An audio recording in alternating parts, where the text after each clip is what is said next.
Eh bien, bonjour à toutes et à tous, merci d'être présents pour ce nouveau numéro de Green Dolphin, et je suis toujours en compagnie de Cédric. Bonjour Cédric. Bonjour à tous. Nous nous retrouvons enfin pour un nouveau numéro. En effet, vous avez peut-être remarqué ou pas, mais il y a eu un peu de retard sur l'enregistrement et la sortie tout court en fait des numéros de Green Dolphin. En effet, on a eu énormément de retard, notamment avec des impératifs perso, pro, scolaire, et juste des fois t'as pas toujours envie de t'envoyer 30 épisodes d'animé une après-midi, surtout quand on vit aujourd'hui des températures comme celles qu'on a en France aujourd'hui, donc tout ça a joué et a amassé pas mal de retard, mais en tout cas on est paré pour ce point de fin, cet épisode de fin de saison de printemps 2026, parce que du coup en effet il n'y a pas eu de mi-saison, on était beaucoup trop à la bourre sur nos watchings pour pouvoir se permettre de faire des points de mi-saison. Donc voilà, on a décidé de tout de suite aller à la conclusion pour pouvoir enchaîner plus simplement. Et petite information, du coup pour le prochain numéro, il n'y aura pas vraiment de point de lancement, c'est-à-dire qu'il va être fusionné avec un point de mi-saison. On va pouvoir vous présenter donc en fait les différents animés qu'on va regarder pour la saison d'été 2026, et en parallèle on aura déjà vu au moins la moitié de l'anime en question. On va pouvoir vous apporter un peu plus d'éléments, un peu plus de critiques, et un peu tout de suite savoir si ça va plaire ou pas. Donc voilà un petit peu pour ce contretemps. On s'excuse encore une fois pour le retard, et on va pouvoir du coup revenir sur cette fin de saison printemps 2026. Et la première chose que j'ai envie de dire, c'est d'abord, toi Cédric, qu'est-ce que tu as pensé là pour l'instant de cette saison ? Ça a été une saison, en fait, comparé à l'autre qui était un peu trop surchargé, mais qui avait quand même des animés qualitatifs à l'intérieur, donc ça allait, on va dire que ça compensait pas mal. Là, le truc, c'est qu'il y avait des animés, et aussi c'est peut-être pour ça aussi qu'on a mis du temps, en fait, c'est pour ça qu'on se donnait pas la motivation aussi de regarder, c'est que il y avait pas tant d'animés de fou durant cette saison, hein. Enfin, il y a eu quelques pépites qu'on parlera évidemment, mais en tout cas, moi, de cette saison, je retiens pas grand-chose de notable ou d'intéressant qui va me marquer. Donc ça a été pas le on va dire le plus agréable, on va dire, à suivre, quoi. Donc on a quand même suivi quand même les actualités et tout, donc on est quand même à jour aujourd'hui. On a rattrapé pas mal de notre retard, on va dire. Mais ouais, on va essayer de vous en parler un petit peu, mais de toute façon on peut déjà commencer par ceux qu'on a que moi j'avais dit que j'allais dropper que j'allais dire que j'allais dropper dans le premier épisode, sauf que du coup toi Paul t'as essayé de tenter, mais bon t'as bien vu que I Want to End This Love Game a été bien catastrophique, parce que c'était compliqué, hein. En fait le coup du on joue à un jeu de on est comme si on était amoureux mais en fait pas, mais en fait je suis quand même amoureux et tout, c'était insupportable. Et du coup il se passe quoi après?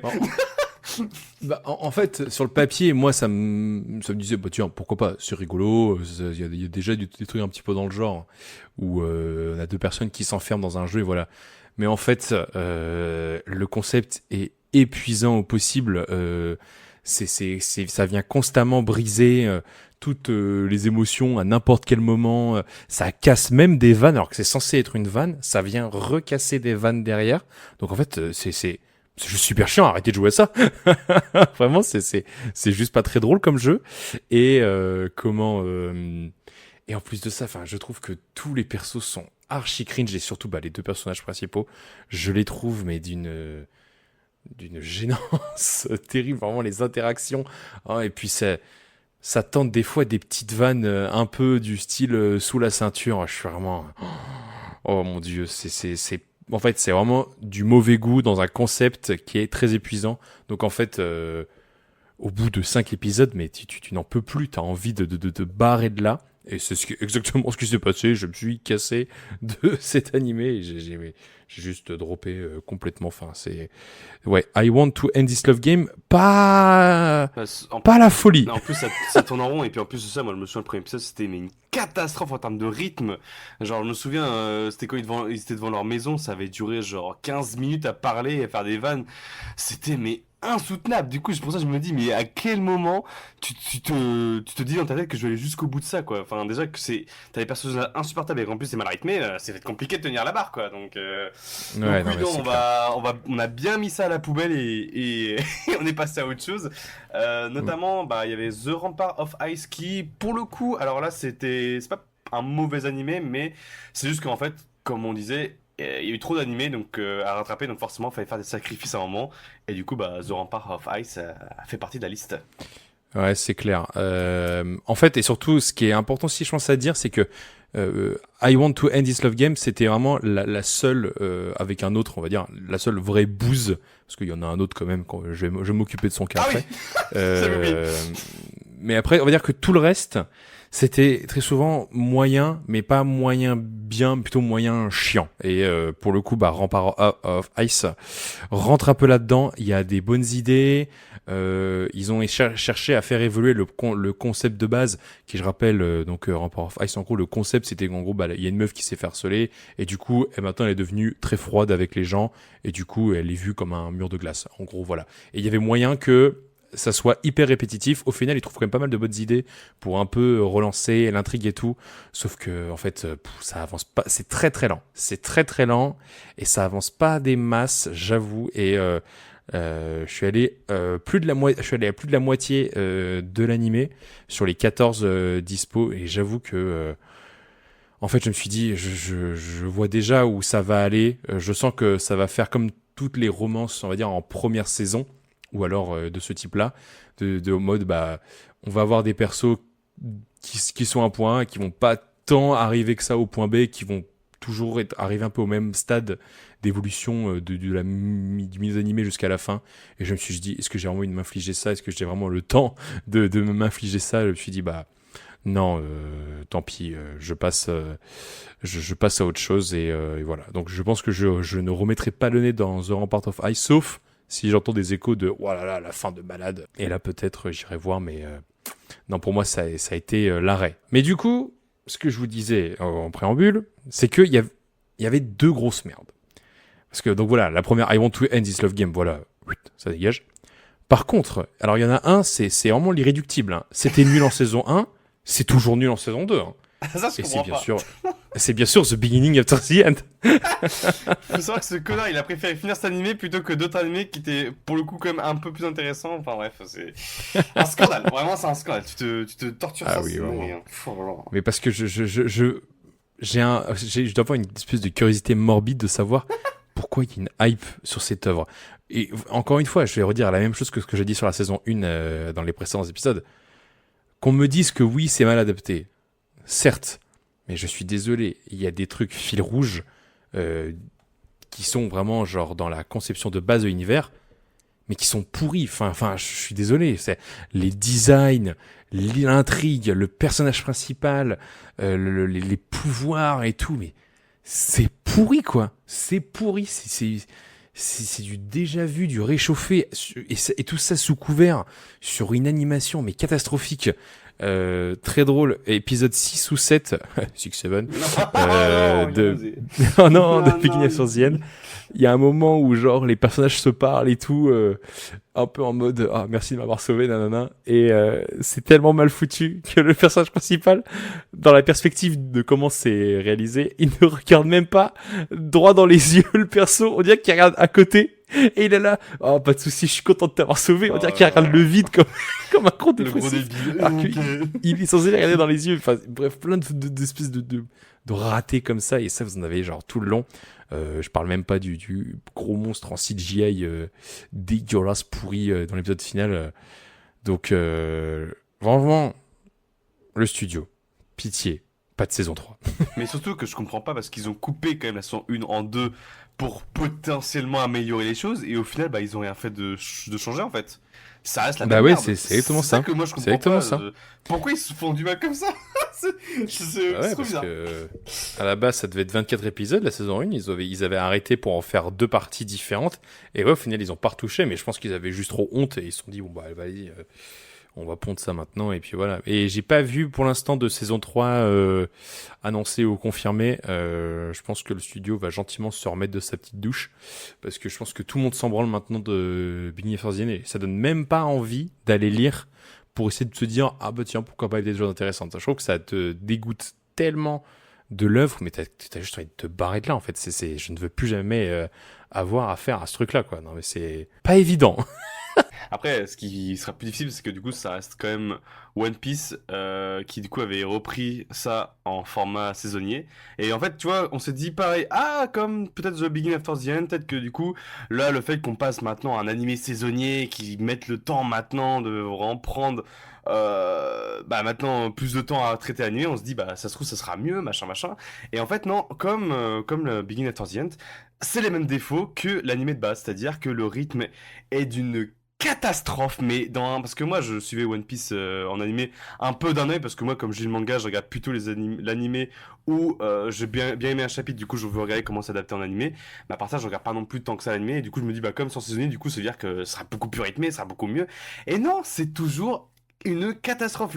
Tout l'arc là dans l'espèce de Lego qui d'ailleurs au passage en plus c'est caché, mais en plus c'est un placement de produit pour du Lego, parce que au même moment dans le manga quand c'est diffusé il y avait les Lego One Piece et tout, et du coup mais c'est horrible à suivre, c'est une catastrophe, et juste moi j'ai droppé à ce moment-là parce que moi je me dis en fait c'est honteux de se dire que là vous faites passer l'animé en format saisonnier, il y a une hype gigantesque dessus en mode putain c'est bon, on va enfin avoir le droit un animé respectable pour One Piece avec un bon rythme, et bah pas du tout, c'est pas du tout le cas. L'animation par contre est quand même pas mal soignée, hein, pour le coup il y a pas ça, y a rien à dire, hein, notamment quand il rencontre Loki, bah je trouve que la rencontre est plutôt bien faite, c'est bien mis en scène, et l'espèce de coup de poing de pression que fait à Loki quand il parle mal de Shanks, bah voilà, je sens vraiment l'intensité dans cette scène, mais à part ça bah écoute c'est trop de blabla, c'est tellement mou. De toute façon même toi Paul t'as même pas continué parce que toi t'as fait directement au plus d'épisode 2 t'as fait bon allez dégage. Bah, oui, non mais ça m'a mais complètement éteint. Enfin, pareil, moi je suis One Piece en chapitre et en manga et tout, même si là j'ai un peu de retard. Et je me suis dit bah tiens pourquoi pas, c'est l'occasion de reprendre, de se mettre un petit peu dedans, de se dire que bah c'est bon, on a un peu comme Bleach, One Piece au bon format, on va dire. Et ouais non, tu sens pas la différence. Enfin, t'as l'impression que c'était juste un coup de com' et c'était juste, on va dire, j'ai l'impression en fait maintenant de voir juste ça en mode oh putain, la Toei se rend compte que One Piece est bientôt fini. Ok, on va faire durer le truc, mais alors le plus longtemps possible en utilisant les codes des animés saisonniers pour vraiment se mettre bien quoi. Vraiment là, le lancement de l'Arc et le Puff. Mais franchement, je m'étais vraiment dit en plus avant. Non, ils vont pas mettre ce passage-là. Ça sert vraiment strictement à rien en plus. Ils vont nous trouver une petite pirouette pour un peu revoir ça. Et puis voilà. Pas du tout, pas du tout, pas du tout. C'est vraiment les mêmes trucs dans le manga de A à Z. Sauf que là où dans le manga, ça te prend mais genre 5 minutes ce passage-là à speed. Il y a 3 chapitres, hein, même pas. Et là, mais c'est des épisodes entiers dessus. Mais foutez-vous de ma gueule. Peut-être que, comme d'habitude, à chaque fois One Piece, de toute façon, c'est un peu l'ex toxique. Je te quitte mais je reviens. Donc je pense que je retournerai dans One Piece et je remettrai tout ça à tête reposée. Mais ouais, sur le coup ça m'a bien saoulé, donc j'avoue que j'ai pas voulu poursuivre. Ouais, moi de toute façon, de mon côté je vais faire comme je faisais d'habitude, c'est-à-dire que quand je sais qu'il y a un chapitre là très important qui va être adapté, je regarderai l'épisode là et puis point barre quoi. Enfin là, ça sert strictement à rien. Et puis là, je suis limite bah, du coup beaucoup plus attiré notamment par le teasing de White Studio sur le remake de One Piece qui est annoncé en février 2027. Qui là, pour le coup, a l'air vraiment plus de passe-foot de haute gueule et va vraiment avoir un rythme beaucoup plus qualitatif et beaucoup plus rapide. Notamment bah, sur la saison 1 qui va adapter tout East Blue. Là, on sent vraiment que je pense qu'ils vont vraiment y aller à fond et pas se foutre de notre gueule. Et là, pour le coup, bah, j'espère vraiment qu'ils vont pas encore nous faire un coup de Trafalgar, et en fait non, ça va pas être ça, ça va être encore catastrophique. Mais bon, non, Watt Studio, je pense que eux ils sont quand même un peu plus moins gourmands sur l'argent quoi. Ouais voilà, oui, bah, en fait je sais pas comment je le dire, mais c'est un peu comme c'est exactement ça. Donc voilà un peu pour le point One Piece, mais on y reviendra, on s'en remettra dedans et puis on pourra en parler plus précisément. Mais c'est vrai que là, particulièrement pour l'animé de la Toei, c'était vraiment pas simple, mais voilà. Et aussi, comme a dit Cédric, voilà. Donc en février 2027, il y aura la version de 8, et là, par contre, vous pouvez être sûr qu'on sera au rendez-vous pour vous en parler, pour décortiquer tout ça, et on est très très hype par le projet. Si je devais enchaîner là, pour rester un peu dans dans le sujet des animés que pour le coup j'ai un peu mis de côté parce que manque de temps, mais par contre, à l'inverse de Rampart of Ice, je recommande quand même, et je pense que ça peut être cool de s'y mettre. Il y avait la sortie de 100 Sins of Awajima. Ça, c'était vraiment très chouette. Donc là, j'ai vu la moitié quasiment. Et c'était pas mal parce que du coup, chaque épisode était une histoire indépendante, mais qui se passait toujours plus ou moins en lien dans l'école de Awajima. Et en fait, chaque histoire vient compléter un peu la mythologie de cette école d'art et de beaux-arts. Et c'était vraiment chouette. Déjà, le style graphique est magnifique. Les histoires sont top. Donc franchement, même si là je suis pas allé au bout, donc j'ai vu les 5 premiers épisodes. Franchement, moi, c'est gros coup de cœur pour cette œuvre. Clairement, j'y reviendrai. Si jamais, un moment, il y a des spin-offs ou alors des suites ou quoi, vous pourrez être sûr que je me serai mis à jour et que je vous en reparlerai avec grand plaisir. Mais je pense que là, je pense que je poursuivrai quand j'aurai du temps plus de mon côté pour vraiment découvrir ce truc-là. Mais si jamais vous n'avez pas encore eu l'occasion de découvrir ça, c'est hyper chouette et c'est vrai que je ne peux que te le recommander aussi. C'est hyper sympa. Oui, non, mais j'aime bien en plus ces animés, tu sais, où chaque épisode est un peu indépendant et en fait tu te rends compte que tout est un peu lié et on se rend compte au final, du coup, toutes les histoires avaient un sens, comme on a eu par exemple sur To Be Heroics par exemple. Moi, c'est ce genre d'histoire-là que moi j'adore, quand tu vois plein de petits détails qui se rejoignent au bout d'un moment, je trouve ça vraiment top. Mais oui, j'ai pas eu le temps de le regarder, mais j'avoue que je le mets dans ma watchlist pour le regarder une prochaine fois. Voilà. Par contre, sur un autre animé où, pareil, où toi, Paul, t'as fait une pause et par contre, moi, j'ai pu continuer, ça a été Eren the Southbound, ouais, je sais pas comment on dit Southbound, que moi, à la base, je devais pas regarder, justement, mais c'est toi qui l'avais vendu dans le podcast, et je me suis intéressé au projet en mode, ok, ça peut être pas mal, sachant qu'il y avait Ali, un de mes groupes préférés qui faisait l'opening, je me dis, bon, bah voilà, c'est bon, je vais regarder, y a pas de problème. Et c'est vrai que le premier épisode, j'avais bien aimé le concept le coup de l'artiste. Non, oui, du coup, c'est une fille de l'artiste qui était un peu mystérieuse, machin, qui faisait de l'art en secret, tout ça, tout ça. Du coup, j'avais bien aimé le premier épisode et après, j'avais un peu stoppé parce que manque de temps. Et là, je me suis tout rattrapé là ces derniers jours. Et j'ai terminé l'animé, mais je saurais même pas vous mettre des mots dessus tellement que ça a été, mais d'une simplicité et d'une pauvreté d'écriture tellement qu'on s'est fait chier. C'était mais insoutenable. En fait, ça raconte un petit peu tout le bazar, on va dire, dans ce qui se passe, on va dire, dans un centre d'animation japonais, etc. Notamment pour la création d'un film ou d'une publicité, etc.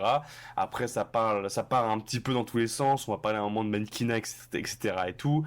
Et justement, le personnage de Eren, eh ben, on ne le voit quasiment pas du tout dans l'animé. On le voit dans les 3 premiers épisodes. Après, on se focus sur Koichi, donc le second personnage, et on ne parle quasiment que de lui et de la mannequin. Et tout le reste, bah du coup tout ce qui faisait un petit peu l'essence du début d'animé, eh ben on s'en fiche. Au bout du deuxième épisode, on sait ce que devient le daron. Voilà, en fait, ça me tue parce que le daron s'est pas suicidé, il a juste regardé le soleil, il s'est fait renverser. Voilà, c'est. Tu parles. Comment tu veux que je suis impacté émotionnellement avec cette révélation? C'est vraiment genre, il est pas mort. Il regardait juste le soleil. Mais ta gueule! Mais c'est la pire. Non mais c'est la pire justification d'un personnage au bout d'un moment. Et puis à un moment t'as une scène tellement mais gênant et d'un ridicule, t'as une espèce, je sais plus c'est quoi, c'est un artiste populaire qui débarque dans là où il est tagué là dans le premier épisode, là je sais même plus c'était quoi sur le mur là. Et du coup il commence à taguer sur le mur, t'as tout le monde qui l'acclame et t'as elle qui débarque en mode non je vais faire mieux que ça, et du coup t'as une bataille de tag et tout et c'est en mode mais c'est gênant, c'est nul à chier, c'était horrible, et toutes les espèces d'histoires avec la mannequin, mais là mais qu'est-ce qu'on s'en fout, ça en vrai ça peut être intéressant de parler tout le côté mannequin, etc. Moi j'aime bien aussi, à un moment il parlait de ça, c'est de dire voilà je suis jeune, s'il te plaît, photographie-moi, dessine-moi, j'ai besoin de vivre, parce que moi, je ne peux vivre que à travers l'âge où je suis actuellement, parce que dans 30 ans, non, dans 3 ans, je serai déjà remplacé par une nouvelle, tu vois, donc c'est vraiment un peu ce côté un peu fourbe dans ce milieu-là, hein, qui est ta beauté. Et, quand dans ce milieu du mannequin, ça peut durer très temporairement, et du coup, bah, t'essaies de faire le tout pour essayer de rester dans le milieu le plus longtemps possible. Et du coup, bah, t'es obligé de faire des choses un petit peu obscènes, etc. Et du coup, bah, c'est vrai que c'est un sujet intéressant, mais pareil, c'est en surface, on s'en fiche totalement. Et du coup, bah là, même le dernier épisode, je saurais même pas vous dire ce qui se passe, à part juste qu'il y a une séance photo et qu'ils se bagarrent, c'est tout ce que je me souviens. Mais non, ça a été vraiment, mais rien à dire, quoi. Ouais, C'est dommage, hein. Très je dommage. pense qu'ils ont voulu beaucoup trop. Ils ont voulu aborder tellement de sujets entre d'un côté le dépassement de soi à l'école, les formations que tu as à l'école, puis après toute la partie dans les bureaux, avec tout le passage où on le voit bûcher, le personnage principal, sur la pub, l'affiche de la pub pour la boisson, là, et que il charbonne à mort, et là, qu'il y avait ça. Puis tu rajoutes après la pression au travail, puis après tu rajoutes le mélange entre comment un artiste se positionne dans le monde professionnel, et puis tu as cette double histoire parallèle avec du coup Eren qui est en recherche d'identité artistique, tout sous couvert d'une histoire de famille, de transmission, etc. Et je trouve que, ouais, comme tu dis, en fait, c'est resté en surface parce qu'ils veulent absolument tout aborder, tout traiter, et en fait ça se perd, mais complètement, et je trouve que les épisodes indépendamment entre eux sont chouettes, genre c'est en mode oui, super ce que vous me faites, top, mais tout, tout compris, tout compacté pour faire la série, bah, je trouve que c'est assez amer à consommer. Genre, je trouve que c'est tellement fatigant. Je me rappelle, à chaque fois que j'ai regardé un épisode de l'œuvre, j'étais épuisé parce que je me suis dit, wow, le nombre d'infos qu'on m'a balancé, le nombre de sujets qui ont voulu être traités, on m'a demandé un effort émotionnel pour me mettre dedans, avoir de la compassion, etc. Puis en plus de ça, c'est hyper misérabiliste. Enfin, genre vraiment, en gros, tu sais quasiment d'avance que le mec va finir comme une merde, et en fait, tu vois juste sa descente aux enfers au fur et à mesure. Donc Ouais. pourquoi pas sur le papier, mais en fait, en fait, c'est très vite ennuyant parce que Et, c'est pas ennuyant parce que c'est chiant, mais c'est ennuyant parce que c'est fatigant de devoir consommer tous ces sujets-là en un, quoi. et en plus, en saut temporaire, parce qu'en plus, c'est à un moment on est en 2001, puis après on va en 2008, après en 2005, après dans les années 90, après en 2000, machin. Et du coup, bah en fait, t'arrives même pas à avoir une espèce de chronologie de l'œuvre, en fait. Genre, tu peux pas essayer de le suivre en ligne droite, non. Faut que tu te souviennes qu'il se passait ça avant. Du coup, on te fait un flashback. Maintenant, on est dans le présent. Mais c'est quoi le présent? Du coup, c'est 2008, 2005, 2001. C'est quoi le présent? Du coup, ça te perd en plus complètement sur la chronologie de l'œuvre, quoi, en plus. Ouais, non, mais c'est clair, c'est clair. Donc, donc pour le coup, c'est vrai que toi, t'es le bout. Moi, c'est vrai que je me suis arrêté en cours de route, et un petit peu même traitement en fait pour Agents of the Four Seasons. J'avais Ouais. commencé, j'étais quand même plutôt hype parce que bah, pour le coup j'avais trouvé l'animation vraiment jolie et même les designs sympas et tout, mais pareil, j'ai lâché, mais là pas parce que Oh. j'ai trouvé ça ennuyant quoi, juste voilà, typiquement un animé que j'ai trouvé sympathique dans la forme, mais dans le fond trop simple, trop évident, et du coup j'ai voulu prioriser sur d'autres œuvres qu'on traitera après, qui m'ont semblé plus intéressantes à ce titre-là. Mais toi, par contre, c'est vrai que t'es allé jusqu'au bout. Ouais, mais bon, pareil en fait, genre, c'est. En fait, moi, de toute façon, j'avais dit dès le début, en fait, je sentais pas, j'étais pas fan du concept dès le début. Je me dis, ça va être spécial et ça va pas me plaire, et je pense que c'est pareil, ça va un petit peu aller dans tous les sens. Et c'est un petit peu allé dans tous les sens parce que du coup, en fait, c'est un animé pareil qui se concentre beaucoup sur les flashbacks pour te provoquer de l'émotion, ce qui est une bonne chose en soi. Mais là, le problème, c'est que ça te force la larmichette à chaque fois. C'est une catastrophe sur ce point-là. Notamment, je crois que c'est l'épisode 5. Ouais, non, c'est l'épisode 8 où ils font un flashback des enfants, je pense sur Autumn, parce que du coup, il y a Autumn aussi qui est abordé, qui se fait kidnapper.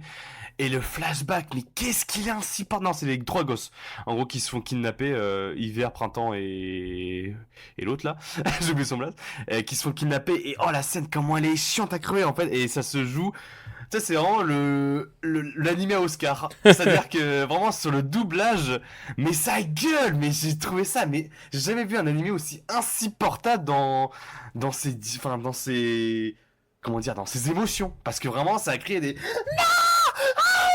des trucs comme ça, mais j'étais en mode, des fois j'ai lâché mon casque en mode, mais Vocal, vraiment, c'était insupportable. Et pareil, du coup, c'est pareil, c'est, Autumn se fait kidnapper par des méchants qui lui veulent, le bien alors que c'est des méchants. Et du coup, nous, on va sauver la gentille contre les méchants. Et en fait, il y a une taupe, et du coup, la taupe, c'est un peu une psychopathe. Du coup, t'es en, oh là là, mais qu'est-ce que je regarde, quoi, en fait, qu'est-ce que je regarde, mais... ouais, Automne est sauvé, et du coup, bah, c'est méchant contre méchant, et après, il y a le gentil qui gagne, et bref, ça veut faire de la romance à un moment, entre Printemps et sa conseillère, avec tout un flashback derrière et tout aussi, mais je trouve que pareil, c'est de la romance, mais, tu sais, c'est de la romance un peu lesbienne, mais qui est pas assumée, quoi, en mode, genre, vraiment, la dernière phrase, c'est genre, oui, je suis amoureux de cet homme, mais quand même, toi, je t'aime quand même beaucoup plus, mais je suis en mode, ah ouais, genre, ça veut vraiment pas assumer, quoi.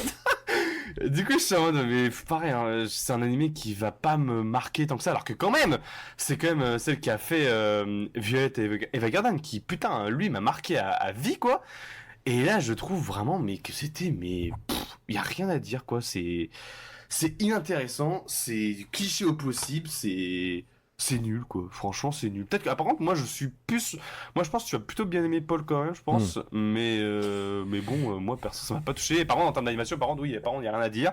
C'est magnifique. Ah oui, là, ils sont donnés à fond, les combats sont très beaux, c'est fluide et tout, machin. À un moment, t'as tous les flashbacks en noir et blanc qui sont très bien branlés, notamment sur le mélange des couleurs et tout. Ok, niveau animation, y a pas de problème. C'est vraiment juste niveau histoire où c'est une catastrophique. Et niveau personnage, y a rien à dire. C'est super mal branlé, quoi. Alors que putain, Violet Evergarden, justement, c'est des personnages. Ils étaient, mais forts, quoi. Ils étaient tellement forts et puissants. Tu t'attachais à eux comme pas possible. Et là, rien. Rien du tout. Ah, ben ouais, c'est honteux, hein, vraiment. Je pense que maintenant vous voyez un petit peu pourquoi on a eu ce problème des fois de motivation de se dire ok, là on a par exemple 5 épisodes et c'est 5 épisodes d'animé mid où on a beaucoup de critiques à faire dessus, mais il fallait se forcer à rentrer dedans et je pense que ça, c'est comme on a pu le dire au début, ça a participé des fois à cette perte de se dire bon allez, on s'accroche, on va encore une fois là-dedans. Donc ouais, c'était un peu compliqué. J'ai envie d'enchaîner maintenant avec un autre animé qui là c'est vrai que là c'est plutôt moi qui ai regardé ça parce que j'ai une relation très particulière avec cette œuvre. Du coup, il y a eu la saison 4 aussi de Moi qui me réincarne en slime. Ah non, pas lui. Alors moi, faut savoir que j'ai détesté la saison 3, j'ai plutôt aimé la saison 2 et j'ai détesté la saison 1. Donc la saison 4, c'était un petit peu en mode ah alors toujours caca ou pas caca. Et c'est un peu entre les deux en tout cas alors, c'est la première partie parce que voilà, donc il y a 24 il y a pas 24 épisodes, c'est que la saison 4 va être divisée en 5 parties et on sait pas trop encore le découpage précis de l'ensemble des épisodes. Donc en fait là actuellement ça va continuer encore dans la saison d'après. Mais si j'ai bien compris, ça va encore continuer même pour les autres saisons en fait. Ça va vraiment devenir fleuve. Mais c'est une torture le machin, putain. Mais du coup, cette saison 4, qu'est-ce qu'on en a pensé pour l'instant en tout cas? Eh ben écoutez, je trouve que ça a démarré horrible, vraiment démarrage horrible. Déjà que ça a recommencé à parler du donjon, etc. Alors que j'avais trouvé ça complètement flopesque dans la saison 3. Et là, ils ont remis une couche sur le donjon et tout. Le truc, c'est vraiment un anesthésiant de bonheur. Vraiment, c'est comment t'enlever la moindre source de joie et de sourire. Mettez l'arc du donjon de... Moi qui me réincarne en slime, c'est vraiment une catastrophe. Du coup, ils ont remis du pâté dessus. J'étais en mode, oh là là, au secours, sortez-moi de là. Et puis est arrivé un peu le deuxième arc de ce même, on va dire plutôt le premier vrai arc de cette saison-là, qui était celui avec tout le délire avec le roi et l'intégration de Limul dans le grand parlement humain des différents royaumes et savoir est-ce qu'on reconnaît ou pas l'État de Tempest comme un État à part entière comme les autres et si on pouvait travailler avec lui en gros pour créer l'ONU. Enfin littéralement c'est presque ça. Mais tu mélanges des mots qui n'ont rien à voir ensemble, c'est quoi ça? Et c'est vrai que c'était pas trop mal. C'est vrai que d'habitude j'étais vachement critique sur le côté politique de l'œuvre parce que je trouvais ça pas si malin que ça et pas si bien écrit que ça. Et là pour le coup c'est vrai que j'ai trouvé ça plutôt pas mal, assez divertissant. J'avoue que je me suis pas ennuyé sur cette partie-là. même jusqu'au moment de la tentative d'assassinat et tout, c'était quand même plutôt stylé. Et même les transitions pour l'après paraissaient vraiment logiques. Enfin, en vrai, je trouve que tout tenait bien sur un fil rouge qui était maintenu du début à la fin. J'avais pas l'impression d'avoir des arcs embriqués l'un sur l'autre. Je trouvais que c'était plutôt pas mal et ça m'a vraiment fait penser au rythme de la saison 2 que j'avais beaucoup apprécié à l'époque. Et donc ouais, force est de constater que c'était pas trop mal quand même pour l'instant. Donc voilà, à voir ce que on en reparle. Je vous en reparlerai du coup dans l'épisode prochain puisque j'aurai avancé dans le visionnage de la saison 4 et peut-être que ça aura bougé. Je vais vous dire que c'était de la grosse merde ou alors que non, c'est toujours bien. Donc voilà. Donc pour l'instant, pas trop mal cette saison 4, bien meilleure que la saison 3 qui est pour moi la pire saison de Slime.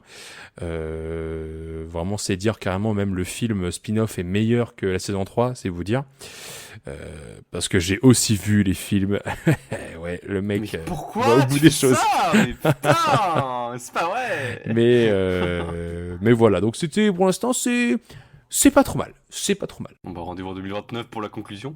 Et pour rester sur une note un peu positive en même temps, j'ai bien envie de vous parler aussi de la saison 2 de The Angel Next Door, qui m'aura fait passer par pas mal d'émotions différentes, je vais pas vous cacher. Déjà, moi de base, j'avais beaucoup aimé la saison 1.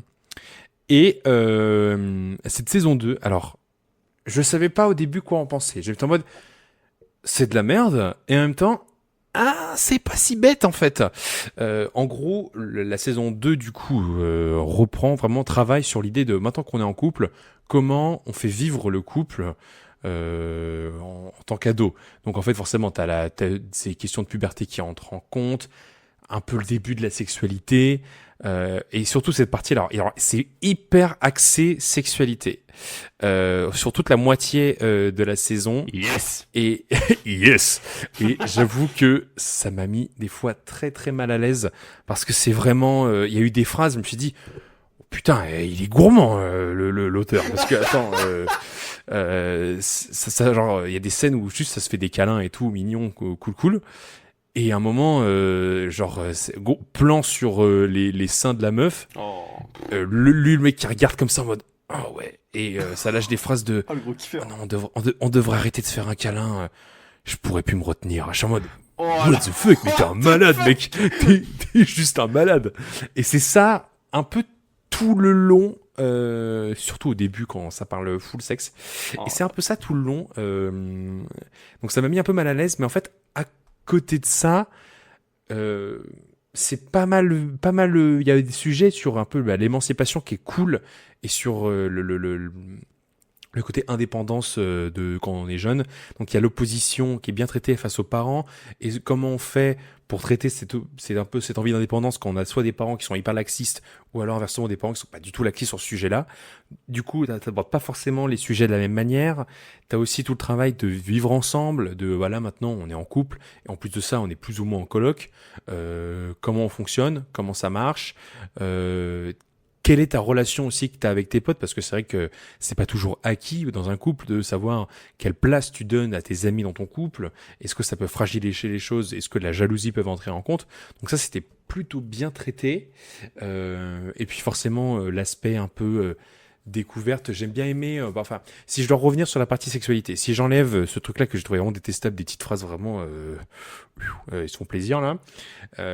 À côté de ça, il y a vraiment tout un sujet sur le consentement de genre attends, moi je veux pas te brusquer, moi je veux pas qu'on se précipite, moi je veux vraiment que les choses se fassent naturellement et que surtout on soit tous les deux ok au même stade de fait de dire oui et un peut-être c'est pas un oui, un peut-être c'est du coup pas sûr donc c'est non donc on fait rien et ça c'est vrai que c'était pas mal donc c'est vrai que le sujet du consentement était plutôt bien abordé surtout sur la fin donc c'est vrai que j'ai démarré la saison vraiment en mode qu'est-ce que vous me faites regarder là et après j'étais en mode ok vous n'êtes pas totalement débile donc une conclusion de saison vraiment pas trop mal. Cependant, je préfère quand même la saison 1 que j'avais trouvé vraiment, pour le coup, vraiment good vibe, super chill et tout. Voilà, The Angel Next Door saison 2, c'était pas trop mal. Et une autre suite, là que pour le coup, Cédric, t'as regardé ni Ninja Next Door, ni celui qui va suivre, puisqu'il y a aussi eu la saison 4 de Classroom of the Elite. Et là, Classroom of the Elite, j'ai un peu la même relation que j'ai avec moi quand je me regarde en slime. Saison 1, pas trop mal. Saison 2, bof. Saison 3, à vomir. Et saison 4, pas mal, parce que j'ai l'impression que le studio s'est rendu compte qu'il faisait de la merde, qu'il se speedé à mort. Alors, je pense que c'est encore un peu rushé, mais quand même, j'ai trouvé ça beaucoup plus abordable en termes de visionnage. Déjà, le fait d'avoir fait 16 épisodes pour cette saison 4, je trouve ça assez remarquable, parce qu'ils sont vraiment dit, ok, il nous faut plus de durée, on peut pas juste faire 12 épisodes comme d'hab et passer à autre chose. Là maintenant, il faut qu'on assume d'adapter quand même l'œuvre. Et j'ai l'impression que c'est un peu ça qui est venu à la tête du studio. Ça paraît évident, mais bon, apparemment c'est pas acquis pour tout le monde. Et donc là, c'était chouette. Là, j'avoue que c'était chouette, tout l'arc. Évidemment, là, l'arc sur l'île isolée, clairement, le cœur de la saison 4. Vraiment chouette. Bon, les retournements sont assez évidents, mais je pense que dans l'œuvre manuscrite, c'est beaucoup plus subtil que ça, et je pense que tu prends plus dans la gueule les twists, parce que là, c'est pas genre carrément alors les personnages qui disent à l'oral. Je suis le traître. D'accord, t'avais pas besoin de le dire ça pour qu'on comprenne, tu sais. Hein. Enfin voilà, c'était plein des choses un peu comme ça. Non mais je suis le traître. C'est moi là. C'est moi. Et c'est vrai qu'à part les dialogues hyper explicatifs où on essaie de te faire passer les personnages hyper smart alors que juste ils lisent le scénario, c'est vrai que ça c'est bof. Mais après par contre en termes de divertissement, d'action et tout, en fait je trouve que pour le coup cette saison 4 a été vraiment un bon divertissement sur plein d'aspects. Même les combats je les ai trouvés cool, genre l'animation elle a repris un petit coup de boost, même si j'aime pas toujours trop les designs et la patte graphique que je trouve des fois un peu moche. Et par contre, c'est vrai que l'animation en termes de les combats, les échanges, les jeux de regard sur les yeux, les jeux de lumière aussi, c'était assez inspiré quand même à plusieurs passages. Et puis voilà, moi je trouve cette histoire pas du tout à prendre au premier degré du truc, c'est surtout très divertissant, c'est très sympa de suivre ces espèces de persos qui sont big brain de ouf et juste rayonne à mort, et j'avoue que c'est assez divertissant à regarder en tant que pure œuvre de fiction. Et voilà, donc Classroom of the Elite saison 4, franchement pas déçu. Je la mets quasiment au même niveau que la saison 1 ou 2, je sais plus où je l'ai placé dans mon top, mais vraiment pas mal. Je me suis pas autant fait chier que la saison 3 où j'avais vraiment senti que c'était rushé à mort. Donc Classroom of the Elite saison 4, c'est validé. Ça m'a remotivé du coup à m'intéresser à l'œuvre, et peut-être que j'aurai enfin le courage d'aller lire le Night Level qui apparemment est excellent. Donc peut-être j'irai me confronter à ça. Bon, maintenant Cédric, il faut qu'on parle maintenant du gros sujet. Non, et effectivement, il y a un sujet un petit peu sensible, hein, parce que moi personnellement ça me touche, hein, personnellement de parler de cet animé, parce que voilà, ça fait longtemps qu'on vous en parle depuis la première saison du podcast. Dr Stone, Science Future, la partie finale. Eh oui, on a enfin eu le fin mot de l'histoire. On a enfin découvert On connaît tout. le Wyman. On sait tout. On connaît toute l'histoire. Et comment te dire que moi, j'ai trouvé ça mais nul à chier. Mais c'était de la pure merde. C'est tout ça pour juste un... vous avez pas kiffé la vie éternelle? Nous on est sympa, on vous donne des pouvoirs de Dieu et vous voulez pas de ça? Bon on dégage. À la part, on va avoir une autre planète. Tout ça pour ça. Oui, parce que pour vous expliquer un petit peu ce qui se passe, si vous n'avez pas suivi, en gros, c'est bon, Deku ont enfin fabriqué une fusée pour aller dans l'espace, pour aller sur la Lune, pour aller affronter le Wyman, celui qui a tout déclenché, celui qui a déclenché le fameux l'âge de pierre qui a duré plus de 4000 ans. Et du coup, on découvre enfin qui est Wyman. En fait, depuis le début, Wyman, c'est la petite pierre, là, la petite pierre de merde, là, justement, qu'on nous montre depuis la saison 3, qui permet justement de faire transformer les gens en pierre. Parce qu'en fait, ces machins, c'est des trucs vivants. Voilà. Et du coup, il y a un ça, mais il y a un chef de ça qui dit « Bonjour, c'est moi qui vous a mis en pierre parce que on me trouve que c'est noble de notre part de vous faire transformer en pierre et d'avoir une vie éternelle. » Et du coup, qui a fait « Bah non, la vie c'est sympa, mais bon, la beauté de la vie, c'est avant tout d'en profiter du peu qu'on en a. » Eh oui. C'est ça, hein, c'est vraiment ça. Ah Là. non, mais oui, c'est ça. En fait, pour être un peu, si on veut parler sérieusement de cette fin, Oui, je suis euh, un peu... mais c'était super. Moi, j'adorais retrouver dans tous les zéniths de France. Hein, mais comment? Je trouve tout ça, tout ce schmilblick, cette grande fresque sur l'humanité, etc., pour qu'en fait, le Wyman qu'on nous tease quand même depuis un bon paquet de temps, c'est en fait des aliens qui juste, en fait, est en mode on cherche des gens intelligents, du coup on vous a mis en pierre uniquement parce que cool pour nous et cool pour vous. Tous les sujets un peu de philosophie, de profondeur, de sens de l'humanité, de qui a décidé de se mettre au-dessus des lois, qui a décidé que l'humanité devait s'arrêter. En fait, c'est juste, la réponse, c'est juste un trip existentiel d'alien. Et je trouve que c'est hyper décevant. Enfin, je trouve que cette fin n'est pas à la hauteur intellectuelle de ce que Dr. Stone a proposé pendant 4 saisons, quoi. Ça retombe à plat. Et dès que j'ai vu, enfin, je sais pas toi, Cédric, mais quand j'ai vu le fameux épisode, on a le fameux reveal de Key Wyman, et qu'on nous montre premier plan, on est des aliens. Et j'étais en mode, oh non. Non, Oh, c'est pas possible. Moi, en fait, peut-être qu'après on avait trop d'attentes.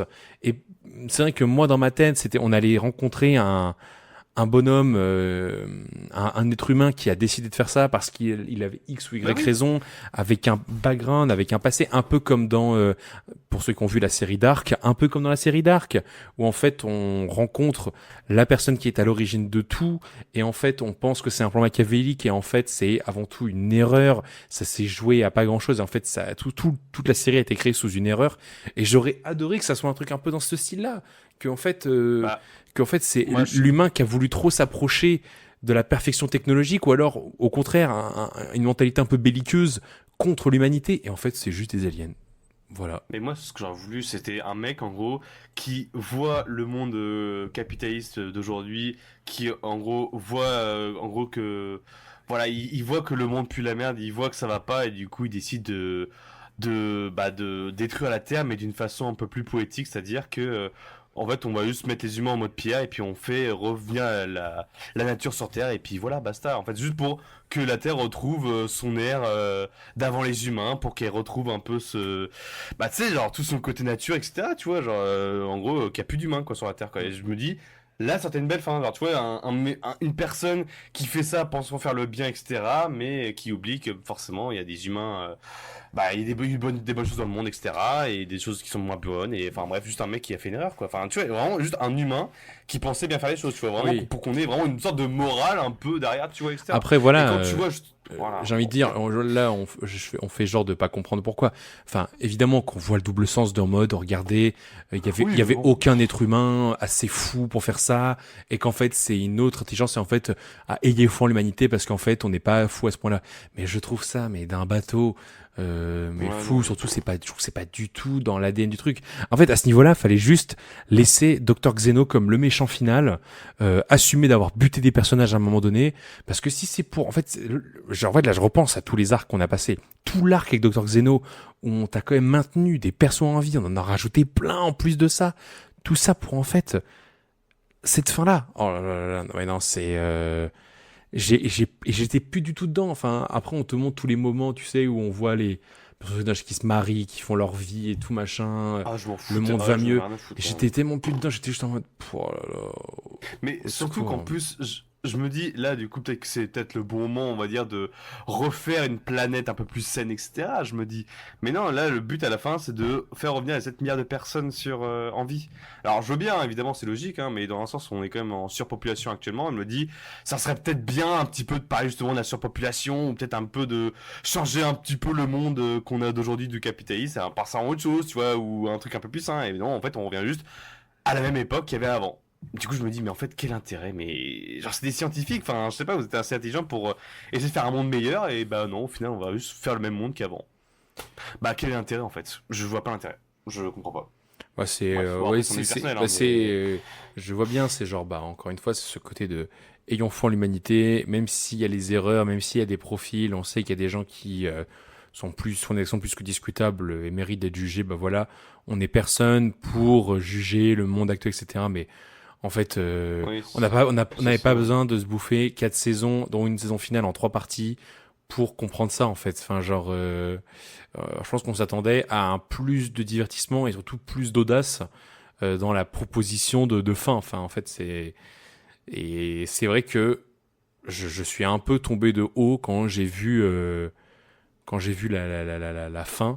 Ça m'a, ouais, ça m'a un peu flingué et donc j'étais juste en mode, ok, bah c'est la plus mauvaise partie de Dr Stone en fait actuellement, C'est dommage, hein. super, ouais, dommage.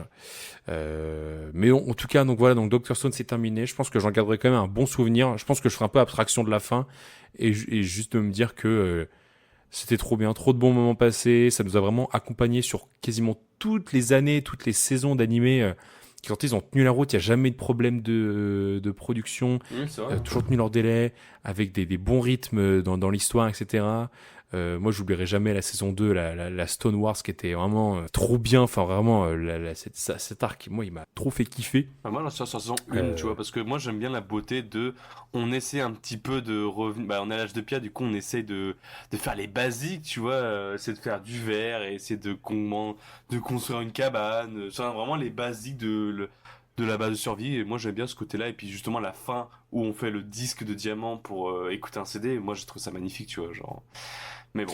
ouais, c'était très chouette. Et surtout, le format marchait vraiment très bien. Alors que, bon, dernière saison, on a fait Internet. Voilà, en 2 minutes.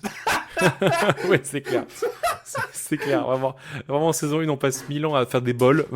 En 5 minutes, Internet. Non, mais vraiment, ça me tue de rien.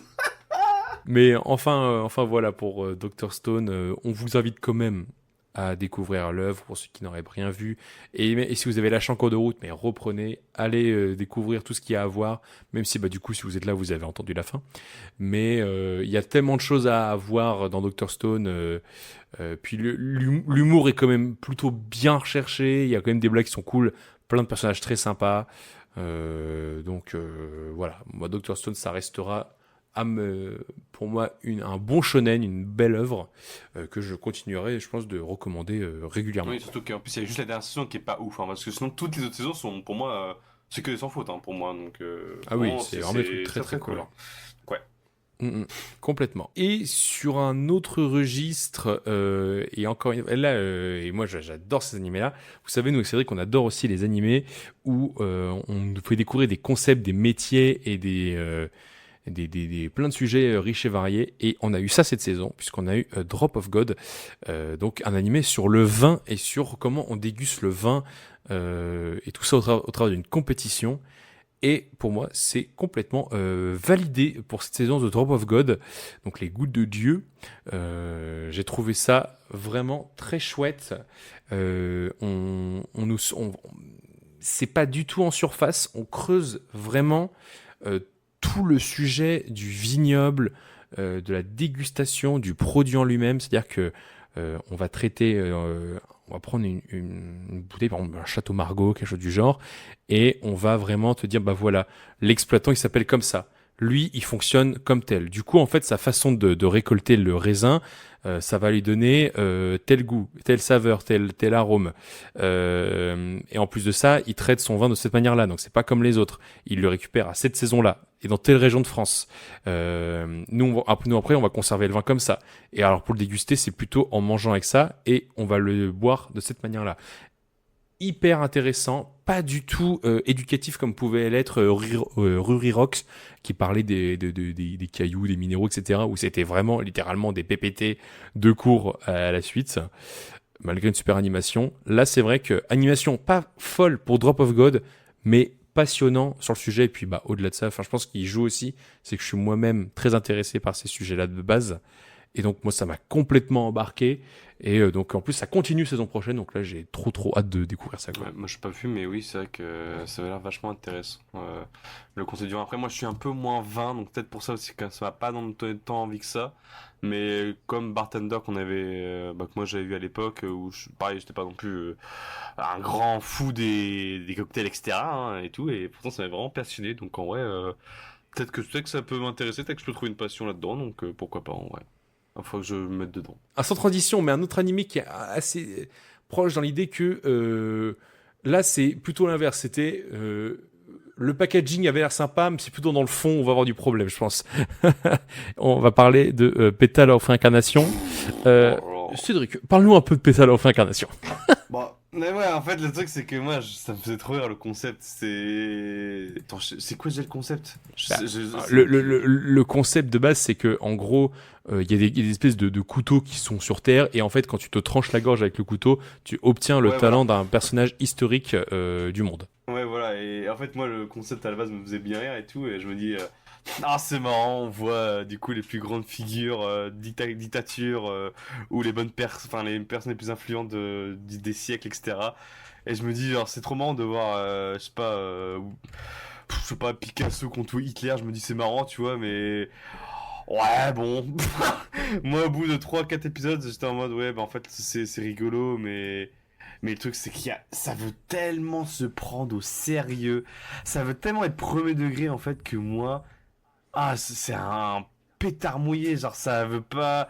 C'est débile, enfin, assumer le fait que c'est débile et que vous utilisez comme des figures importantes de l'histoire pour en faire un truc rigolo, comme. Bah, je sais pas, comme Fate, par exemple, tout connement, qui eux le font peut-être plus sérieusement, mais qui le font vraiment plus intelligemment et qui font vraiment un vrai spectacle. Là, c'est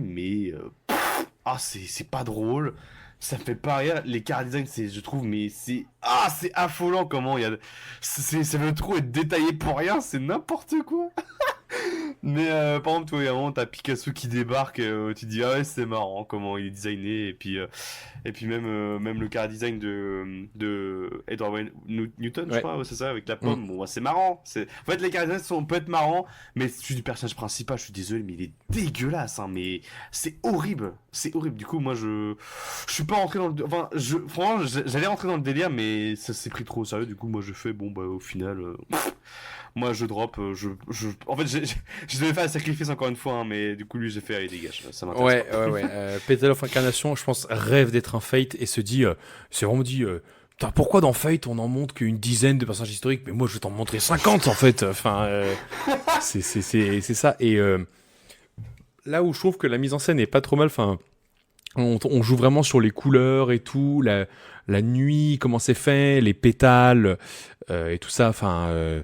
C'était quand même plutôt inspiré, c'est assez original, enfin moi j'ai jamais vu un animé visuellement comme ça, et cool, mais par contre dans l'histoire, enfin, waouh, en fait faut tout de suite sortir du côté très sérieux, et puis ouais, alors il y a des chara design, ils piquent un peu les yeux quand même,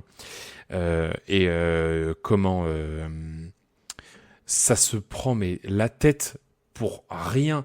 D'abord tu penses qu'il y a des gentils, des méchants. Après en fait dans les gentils c'était les méchants, et les méchants en fait c'était les gentils. Et en fait, parmi les gentils et les méchants, il y a des leaders, mais en fait, ces leaders, celui que tu prends gentil, mais en fait, il est méchant, et celui qui est méchant, en fait, il est gentil. Et au sein d'univers de ces talents-là, il y a des divinités qui sont au-dessus de tous ces talents, parce qu'ils n'ont jamais existé, mais en fait, ils existent. Bref, c'est un espèce de casse-tête pour comprendre tous les enjeux, et puis en plus de ça, ça te règle des enjeux tous les 3 épisodes, donc en fait ils sont obligés de rajouter des choses en plus à chaque fois en mode voilà, maintenant ça c'est fait, à la suite je rajoute des méchants, je rajoute des gentils, et puis tous les 2 épisodes c'est en mode j'ai recruté quelques personnes que j'ai trouvées sur la route, là t'as 10 nouveaux personnages connus qui arrivent direct, genre il y a Mesmer à un moment qui débarque, t'es vraiment mais qu'est-ce que c'est que ça. Les gens qui ont fait cette œuvre voulaient juste se faire kiffer à faire des chara design pour des personnages connus. Et c'est tout, et juste les faire ce fight. Alors c'était rigolo au début, mais après qu'est-ce qu'on s'ennuie. Dès que ça essaie d'après d'être sérieux et de vraiment de continuer à être là-dedans dans le délire. Oh là là. Alors franchement, si la saison 2, comptez pas sur moi pour regarder, parce que j'irai clairement pas là-dedans. La saison 1 m'a tellement achevé que non, je vais pas continuer. Donc ouais, donc Petal of Incarnation, pas non plus une folie, mais si vous voulez vraiment vous divertir, foncez. Alors là, parce que du combat, vous allez en bouffer, du super pouvoir et de l'ulti, vous allez en bouffer. Non, par contre, beaucoup plus subtil que ça. Là, par contre, et là, je vous le recommande sincèrement, et je trouve que personne n'en a parlé, alors que putain, qu'est-ce que c'est sympa. Snowball Earth.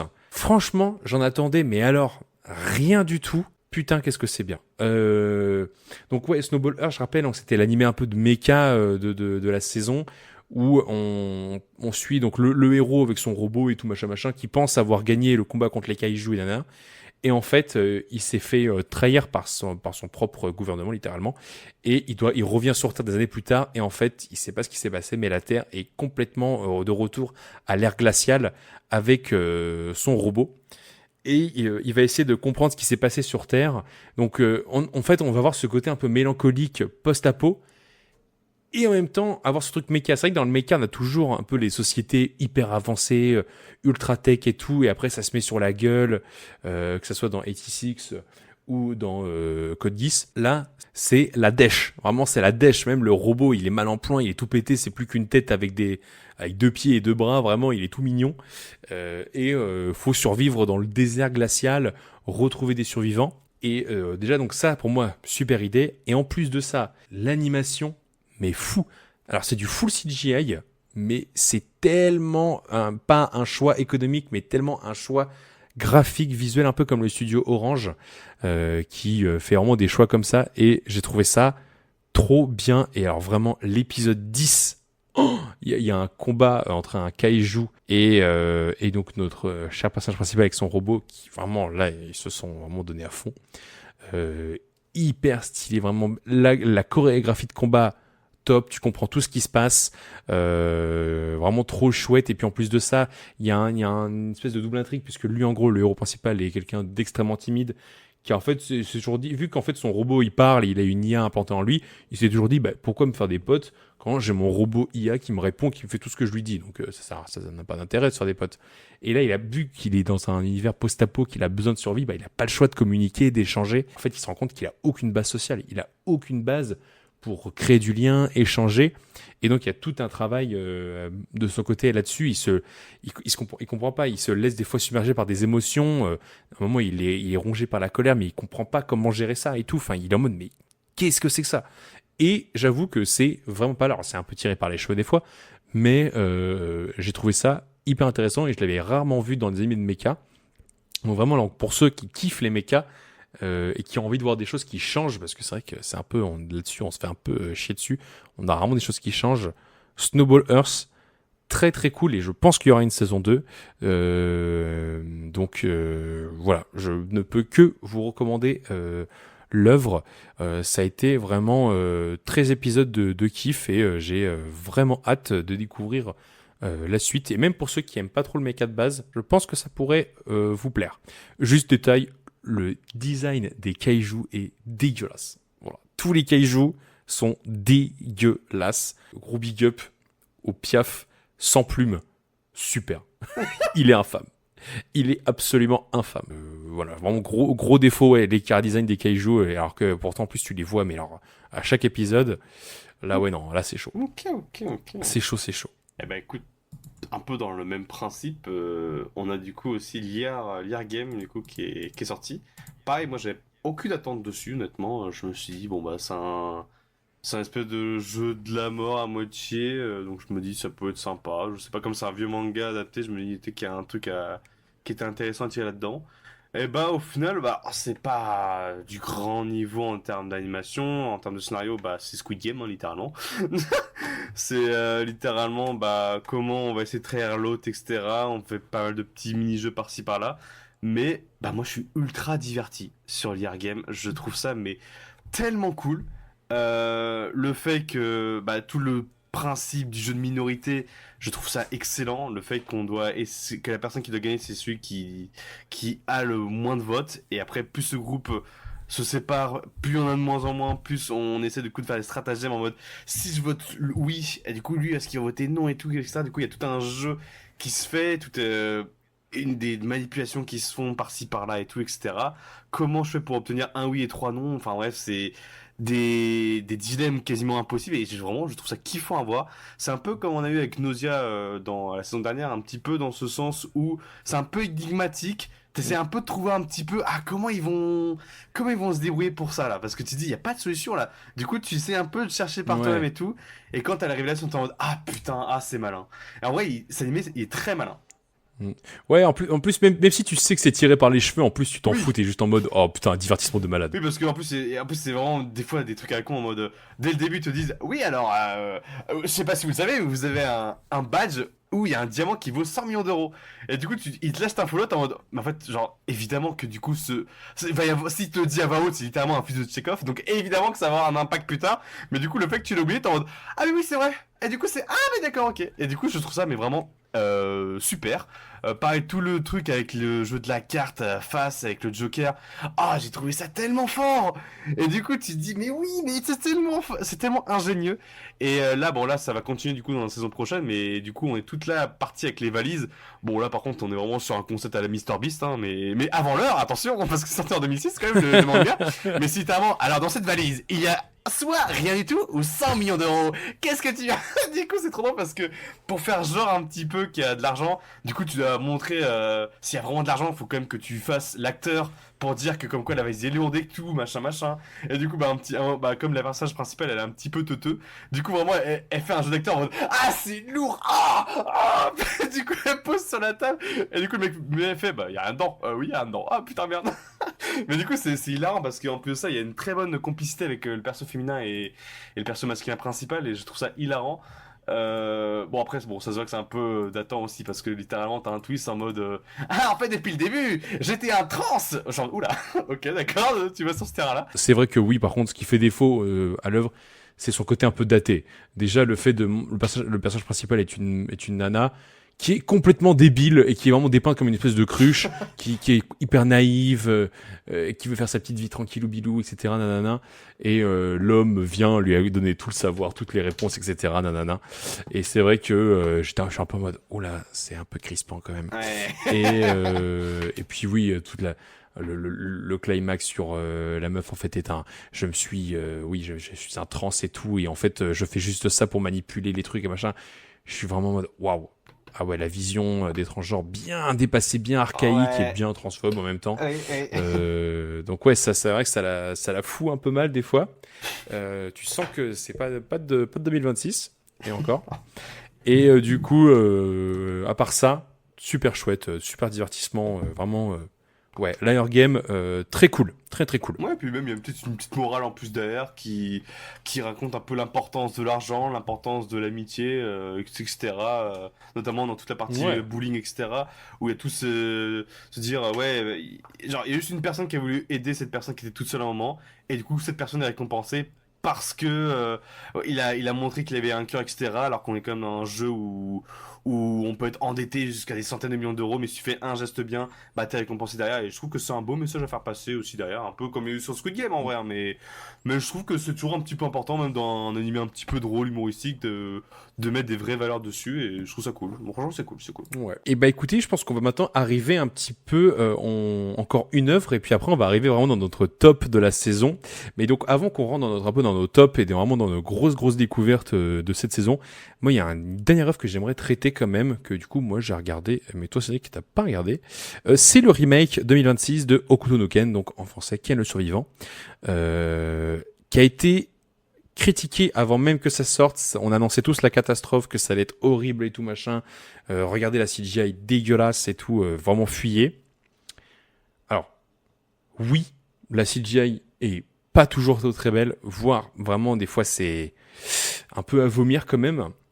Mais je dois bien dire que, en tout cas sur moi ça a marché. La nostalgie de redécouvrir Ken le survivant, oh là là, qu'est-ce que cette œuvre est cool, vraiment cool en full mage typo grâce, enfin bref, c'est cool, vraiment, c'est le divertissement à l'état pur, voir Ken buter des centaines et des centaines de mecs dans chaque épisode à la suite, avec des répliques, mais tellement, tellement de l'époque, tellement stylé, genre vraiment de...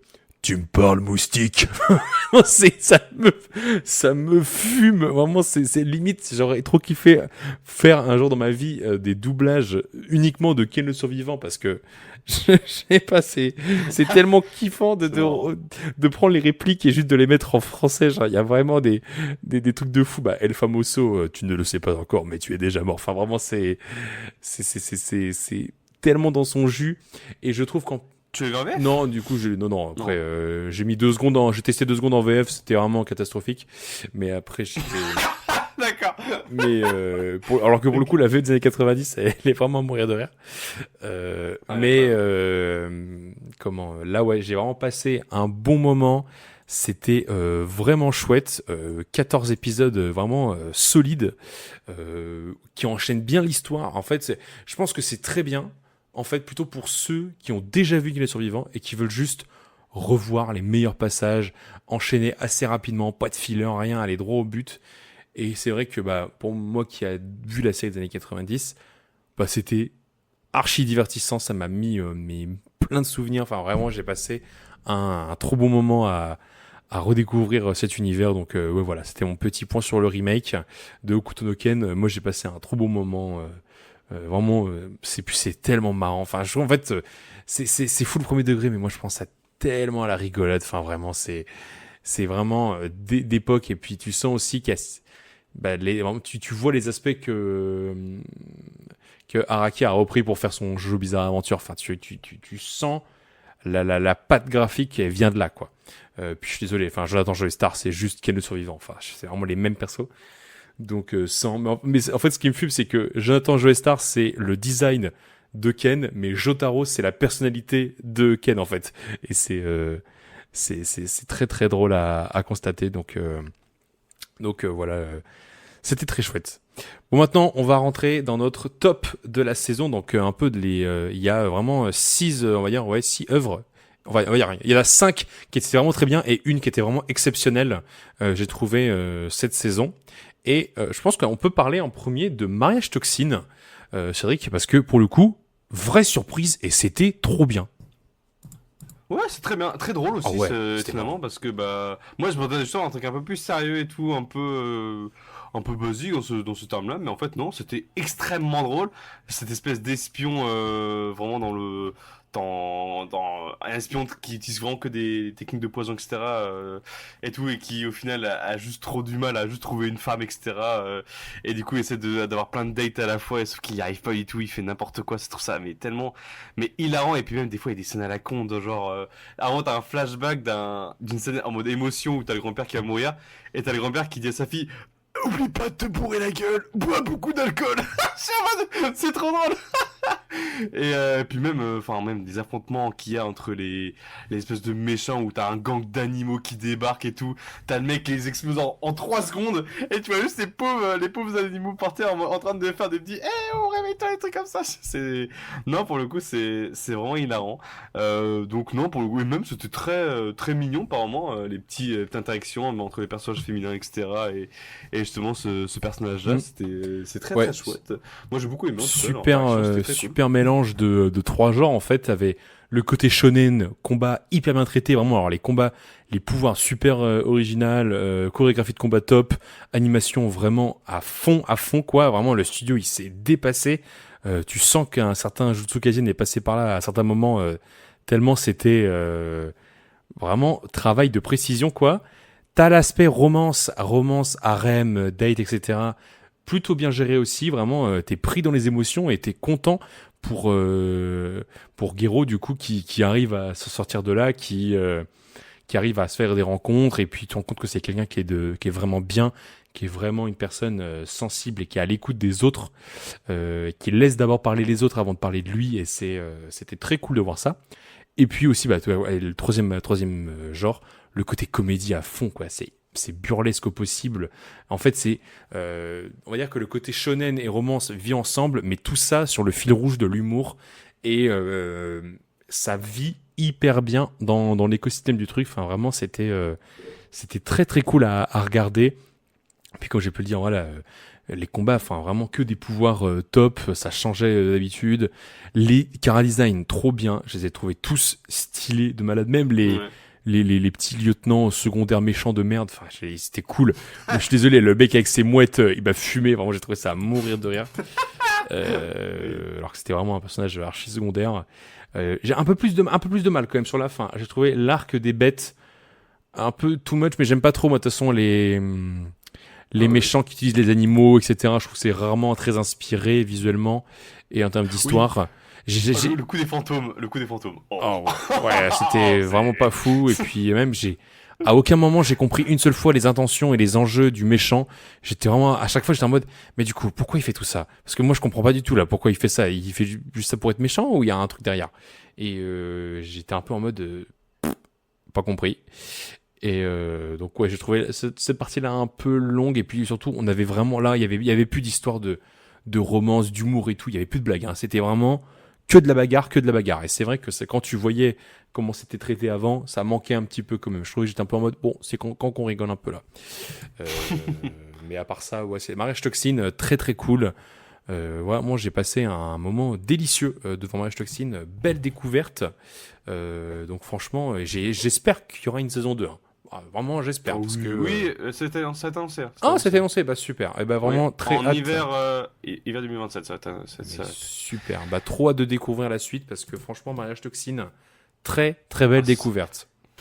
Et puis encore une fois, bonus film, mais qui nous surprend à chaque fois. Ah, C'est mais oui, non, mais... depuis Vigilante, Kashi Akuta, Mariage Toxine maintenant, tu te dis mais putain, mais ils sont sur un sans faute là. Ah C'est ouais, quand même fou. Et vraiment. puis même les mecs qu'on va parler justement tout de suite là, Demon of Shadow Rays, même pareil, c'est bah, c'est un peu moins beau, mais franchement ça tient la route. J'aime bien. Et bah outre découverte aussi, qui était pour le... Et là, je trouve, on est encore passé au-dessus de Mariage Toxine. L'animé Akane Banashi, mais alors là, oh le poulet. Oh. Ah bah, moi de toute façon, je te le dis tout de suite, moi c'est mon animé préféré de la saison. Ça Ah a ouais. été une découverte mais extraordinaire parce que c'est déjà, on va dire, comment dire, c'est pas un métier, c'est un art que je ne connaissais mais alors absolument pas Le Rakugo. et que je trouve mais tellement mais génial comme concept. Et en fait, tout se joue vraiment sur déjà. Je trouve que déjà ils ont fait un travail extraordinaire déjà sur la partie du coup doublage, etc. En plus, c'est marrant parce que à un moment ça parle de doublage dans l'animé et je trouve justement que c'est très bien traité. Et c'est l'une des premières fois où j'ai regardé à la fois en VO et en VF pour vraiment comparer parce que je trouve que même le boulot en VF a été parfait sur le fameux épisode justement où il y a le fameux le prénom à rallonge Ah oui. parce que je me dis oh là alors ça. Je trouve que c'est vraiment un exercice très compliqué à faire, même pour du doubleur. Et du coup, je voulais voir un petit peu en VF comment ça donnait aussi. Et putain, ah, ça se voit que ça a été tourné plusieurs fois parce que vraiment, on voit vraiment pendant qu'il disait le prénom, c'était waouh, c'était vraiment un travail mais extraordinaire à suivre. Même parce que pourtant, c'est très difficile à filmer ce genre de d'art, comme c'est un art qui se fait bah, assis. Et tout ce travail sur le jeu d'acteur du personnage, etc. Et je trouve que l'animation fait un boulot mais génialissime sur ça parce que déjà sur la mise en scène ça joue pas mal sur les gros angles justement, ça rajoute un petit peu une sorte de paysage au personnage, on voit le personnage incarné des fois apparaître un peu au loin, un peu genre juste on voit un bébé apparaître de loin, tu dis pourquoi un bébé? Ah mais non mais oui, c'est dans l'imagination du truc. Du coup tu dis ah OK. Du coup même genre pendant qu'elle racontait son histoire, bah, mais moi j'étais mais à fond dedans.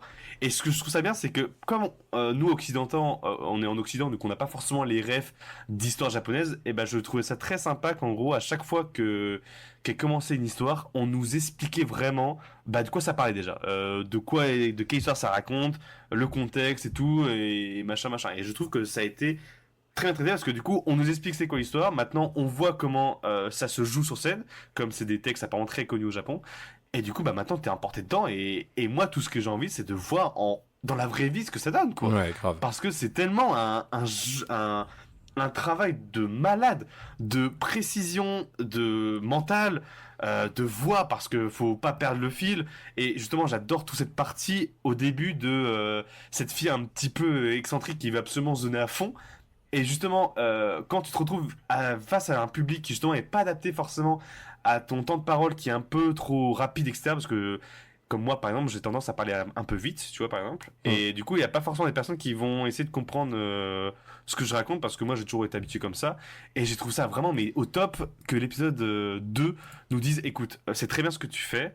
Ou épisode 3, je sais plus, c'est très bien ce que tu fais, mais par contre, il faut vraiment que tu t'adaptes par rapport à la tranche d'âge.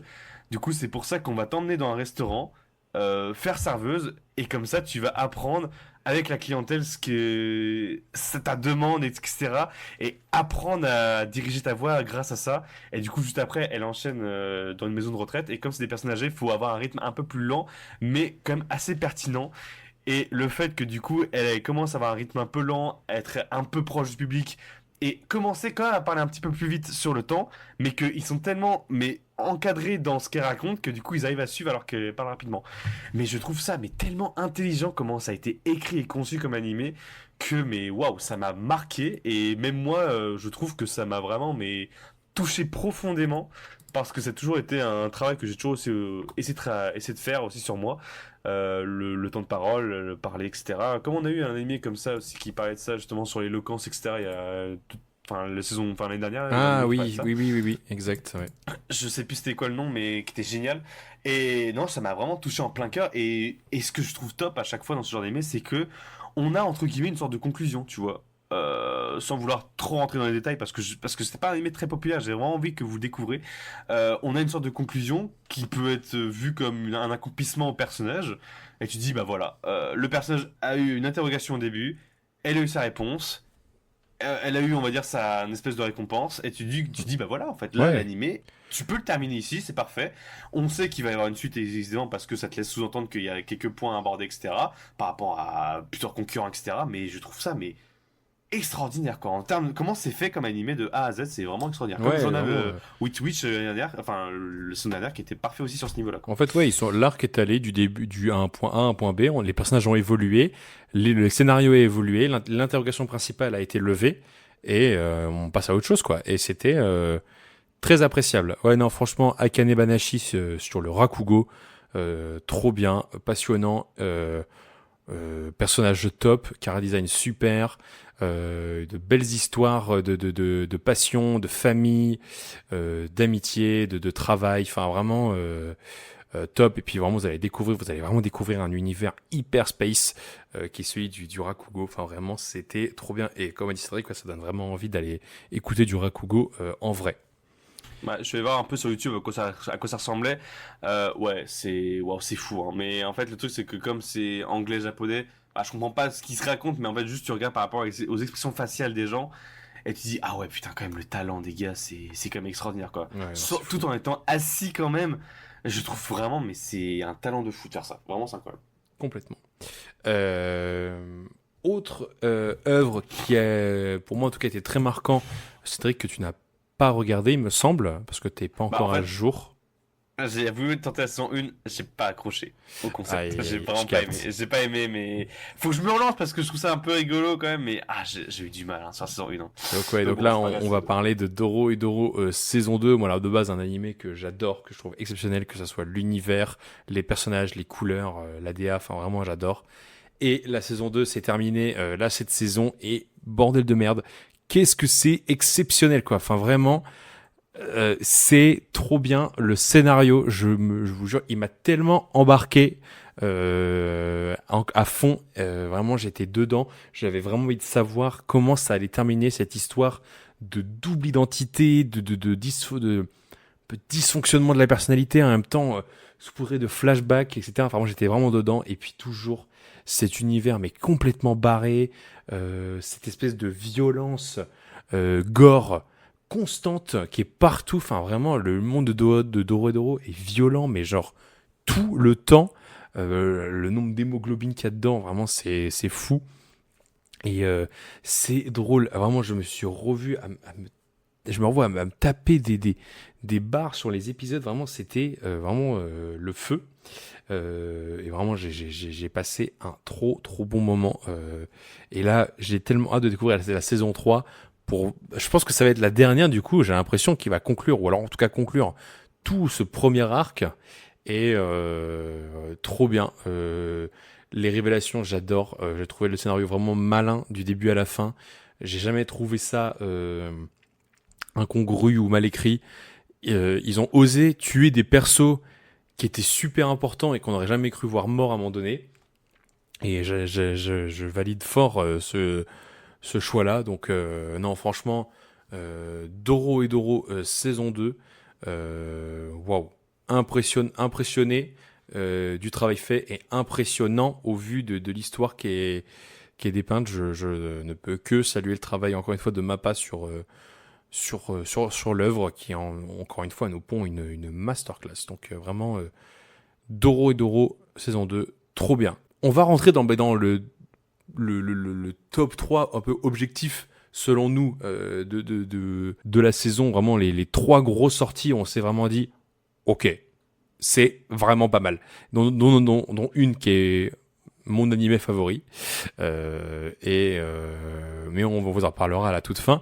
Je propose qu'on commence par Demons of the Shadow Realm sur les 3, avant qu'on parle des 2 autres. Oui. Exceptionnel, donc la nouvelle œuvre de l'autrice de Fullmetal Alchemist qui reçoit une adaptation encore une fois par Bones Film, et oh my god, comment c'est une folie.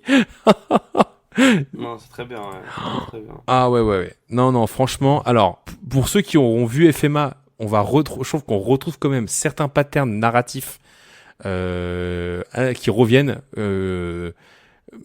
même déjà rien que les chara-design, tu sens qu'on est presque dans le même univers, ça me fume. On avait déjà parlé de l'épisode 1 dans le dernier podcast qu'on avait trouvé archi efficace, et bah franchement, on peut vous dire, ça n'a pas baissé en qualité sur les 12 épisodes qu'on a vus, parce que du coup il y aura 24 épisodes, mais donc on a vu les 12. Je peux vous dire que ça n'a pas baissé en puissance, vraiment trop bien. Je pense que au-delà de l'animation, de l'aspect technique, je sais pas si tu seras d'accord avec moi Cédric, je trouve que comme avec FMA, ça mise vraiment sur l'histoire, sur l'intrigue, sur le fait de te maintenir en haleine constamment, et de te dire, voilà, tu finis l'épisode, t'es un peu en mode oh putain, il me faut absolument la suite, tu vois. Bah, c'est ça que j'adore, moi, avec cette narration, c'est que, en fait, par rapport à d'autres animés, justement, ils vont essayer de rallonger ça à balle sur le lore, en mode, non, vous le saurez que à la toute fin. Non, là, dès l'épisode 4, 5, 6, t'as déjà l'explication du pourquoi, du comment il y a eu la sœur, du coup, pourquoi, du comment le village, pourquoi il a été caché, etc. En fait, et c'est ça qui est bien, c'est agréable à suivre, parce que là, du coup, t'as directement tes réponses maintenant,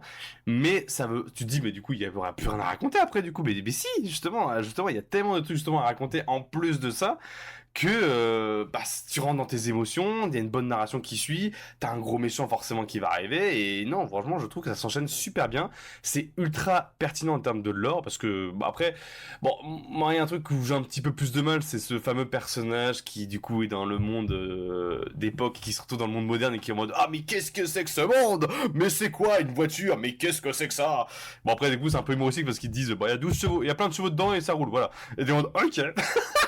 Ça c'est un peu drôle, mais bon voilà, c'est toujours un petit peu les mêmes clichés du personnage qui se retrouve dans le monde là, qui comprend rien et tout. Bon, je suis en mode bon, ok, vas-y. Mais bon, on va dire que ça c'est secondaire, parce que après tout le côté justement avec la sœur, moi ça va vraiment mais toucher à balle, quoi, parce que vraiment le mec est vraiment sûr et certain que c'est pas sa vraie sœur, etc. Et quand on lui explique l'histoire et de tout ça, là, t'as vraiment, ah ouais, putain, c'est fort. Ah, c'est fort. En fait, ça te rappelle des belles émotions qu'il y a dans Full Metal, et non, ça fait du bien à voir. Bon, après, il y a un petit moment où j'étais un peu en mode bref, genre sur le combat des larves géantes là.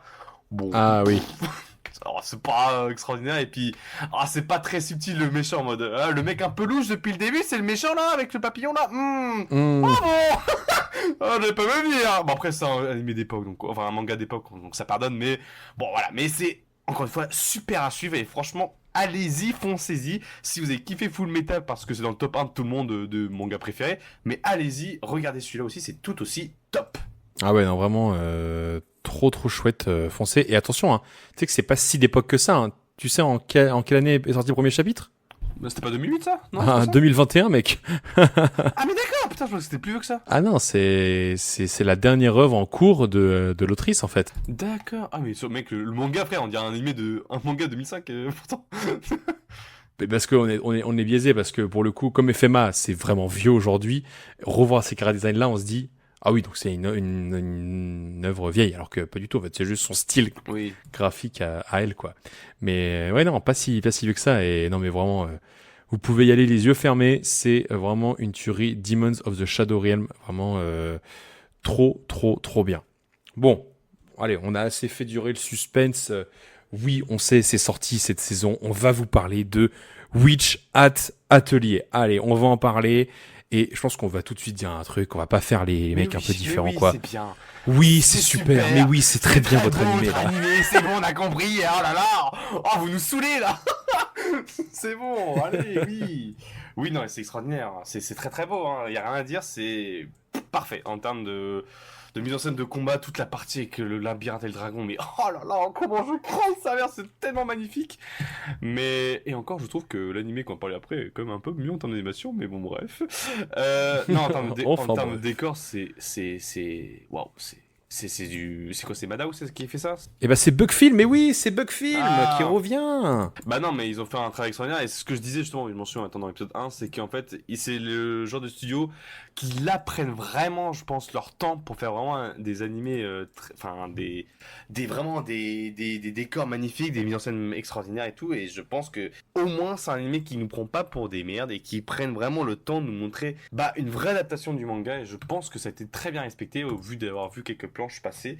Et non, c'était très très chouette, c'était très très beau.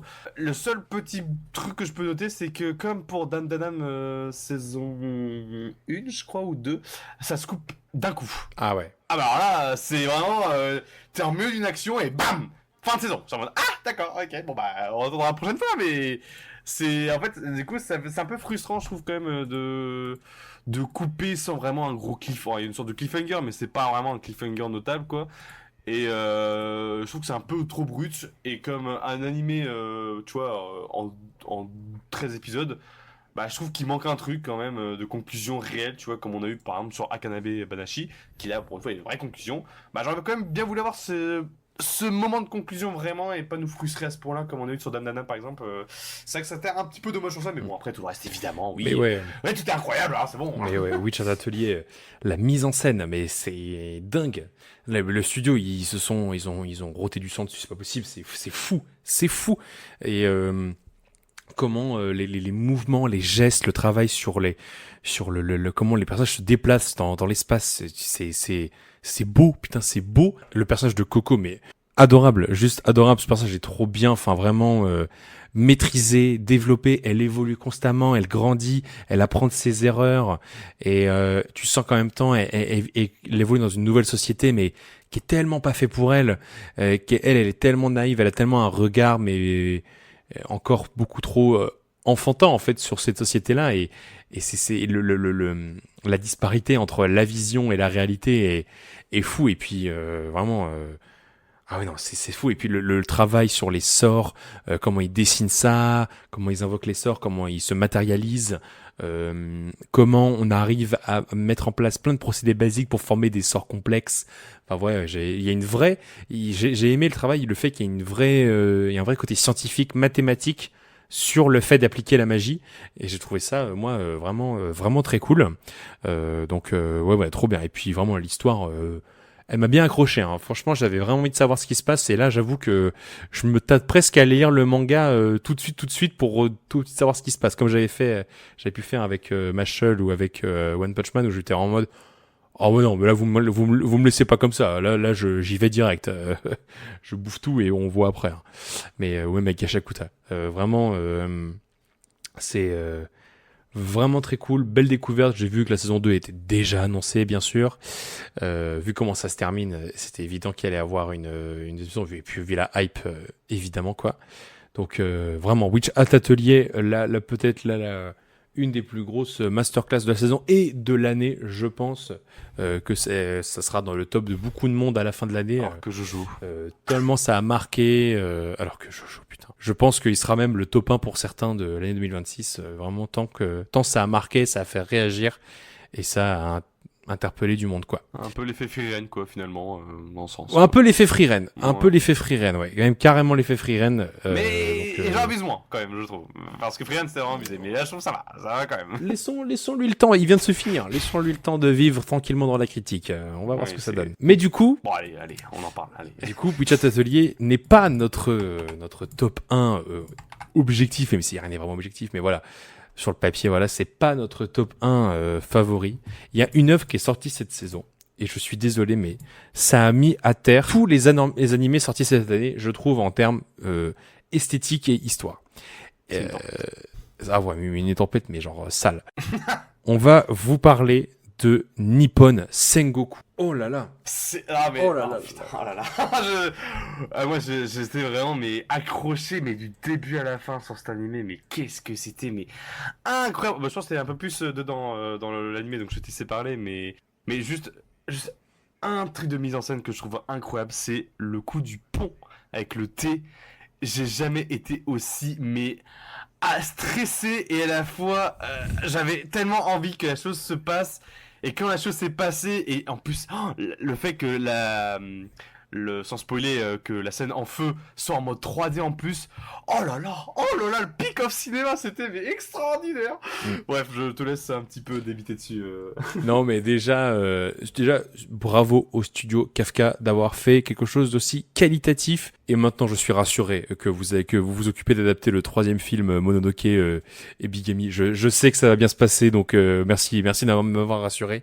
Non, vraiment, studio Kafka a fait un travail exceptionnel sur l'animation, le respect du design de l'œuvre, parce que je suis allé zioter un peu comment il est, mais ils l'ont vraiment embelli, ils l'ont rendu juste magnifique, quoi. Enfin, genre vraiment, ça m'a choqué. Je suis choqué, regardez, je suis choqué. Donc déjà, visuellement, vous allez prendre une claque. J'ai jamais vu un animé comme ça visuellement, jamais vu une œuvre d'animation comme ça.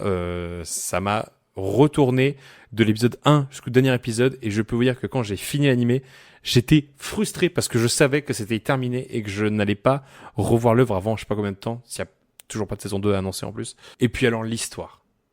Alors là, pour tous les gens qui cherchent de la politique, de la gestion de guerre, de la stratégie militaire, du retournement de situation, de vraiment tous ces aspects-là, vous allez tout retrouver dans Nippon Sengoku.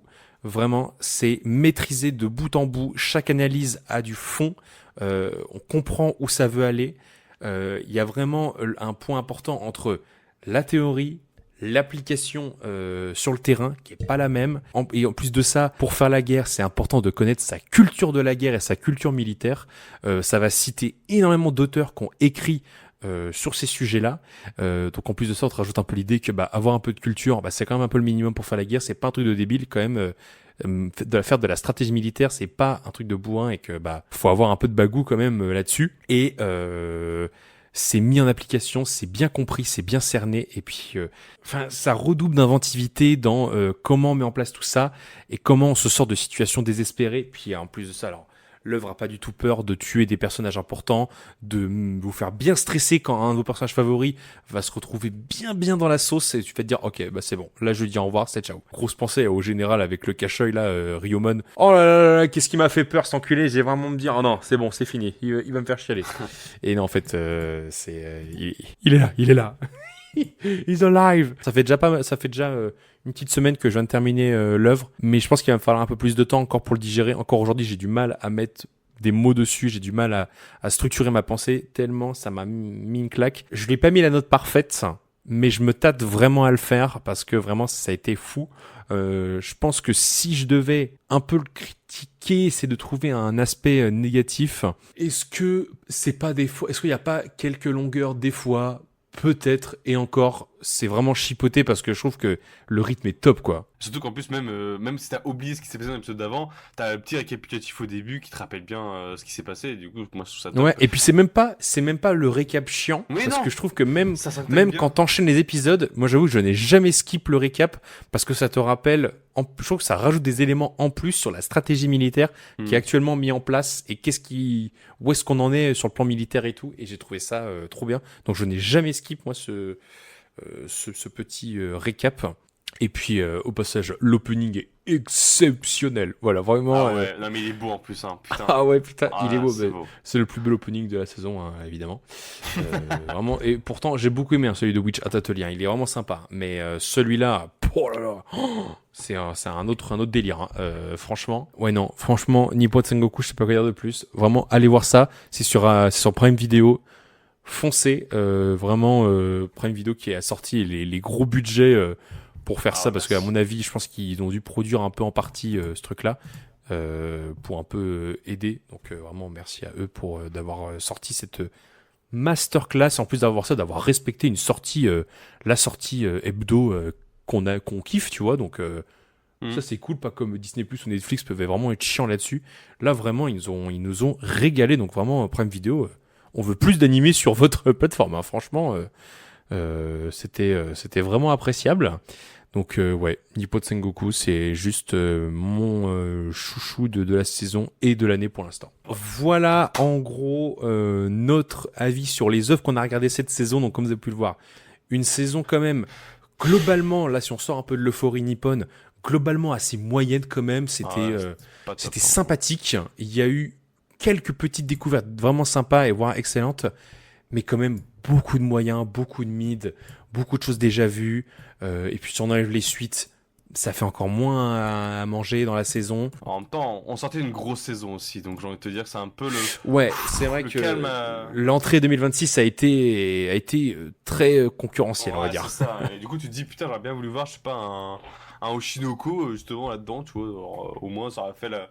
À part Witch... Après, je pense qu'ils étaient tous peur de Witch at Atelier. Hein. Je sais pas pourquoi ils étaient tous peur que ce soit le nouveau prix Rennes et qu'ils se disent tous, oh bah, ça sert à rien, c'est lui qui va tout défoncer. Du coup, on met tout au même endroit, et voilà, quoi.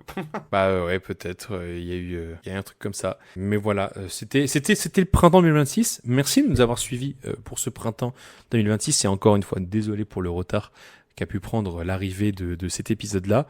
On va se reprendre en main très bientôt avec été 2026. Il y a pas mal de choses qui arrivent. On a hâte de vous présenter tout ça. On a déjà commencé un petit peu à zioter. Je pense que là, on va avoir du concurrent pour ce bon vieux Nippon. Hein. Vraiment, ça va être folie. Donc, on se retrouve pour la prochaine fois. Donc, pour le lancement de saison avec cumulé au point de mi-saison. Donc, on aura déjà vu la moitié des œuvres. On pourra bien analyser ça ensemble, bien les critiquer, les analyser. Donc voilà, ça va être super. Et puis, bah écoutez, on peut vous souhaiter qu'un bel été. Normalement, il n'y aura pas de changement de diffusion ou quoi. Nous, on sera en place pour cet été. Et bah écoutez, on vous souhaite bien du courage pour continuer à survivre face à cette canicule. Hein. On le répète ici aussi, mais c'est important de s'hydrater, de faire attention à soi-même et à ses proches. Et puis, nous, on vous souhaite de passer un très bel été. On se retrouve très vite pour parler des animés d'été 2026. Et puis, on vous dit à la prochaine. Salut tout le monde! Allez, ciao, ciao!